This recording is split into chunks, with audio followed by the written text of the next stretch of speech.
the ports, rather, in Georgia, the major ports there, were actually taken offline today. They were shut down for a bit as they surveyed the damage and wanted to make sure all their workers are safe, of course, right? But the ports could be a major, major story, weather aside, going up here in the upcoming days. On Tuesday, there is the possibility of a massive port strike all across this country, from New England to Florida, down all the way out to parts of Texas. 36 ports in more than a dozen areas expected to go on strike if there is not a deal that is reached. Some 85,000 workers at the ports say they will walk off the job if they don't get better pay and terms that they want. Chris Spear is the president of the American Trucking Associations, joins us live here in studio. Hello, thanks for being with us. So we talk about the ports, right? Yeah. Obviously, if you shut down the ports all across the East Coast, that's not good news for a lot of folks.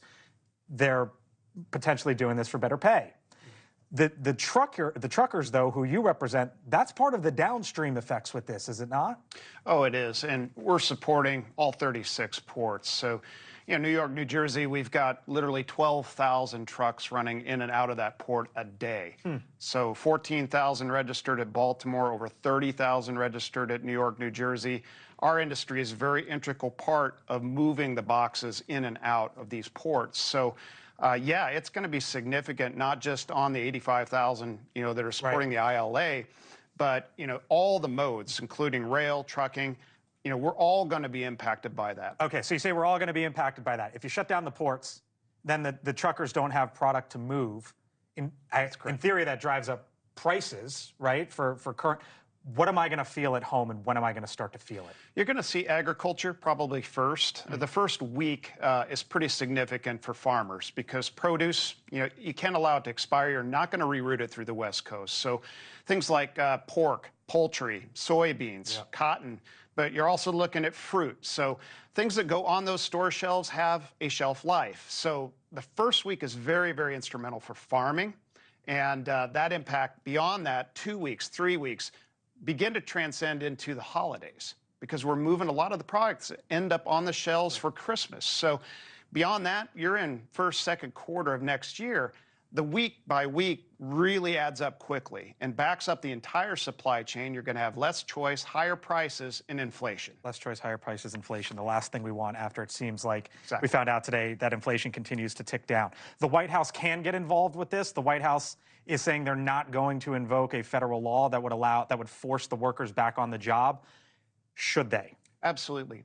It is the responsibility of the President of the United States and this administration to lead, to mediate. So when two parties are in an impasse, you've got to have somebody that can bring them to the table and find a path forward, especially when we're talking half the nation's economy. The unions would say, though, hey, we deserve we deserve the wages we want. That's what they would say. The law allows them to collectively bargain for higher pay, benefits, less technology. These are the things they want. Come to the table. The USMX that represents the ports had to file a ULP, an unfair labor practice, yesterday with the NLRB to get them, National Relations Labor Board, to get them to the table, to get them to negotiate. You've got to keep them at the table. And we're coming up on Tuesday. So this could have huge implications going into the election, into the holidays. You would think the administration would want to be at the table with these parties, seeing it through. And I would note that the strike is October 1st. The only vice presidential debate, October 1st. October 1st. Could be the last one. You might get both sides on the record come Tuesday. Chris Spear. Thanks, Blake. Thanks so much. Appreciate it. All right. Thank you for watching. And make sure you go to joinnn.com to find News Nation on your television provider. And don't forget to click the red subscribe button below to get more of News Nation's fact-driven, unbiased coverage.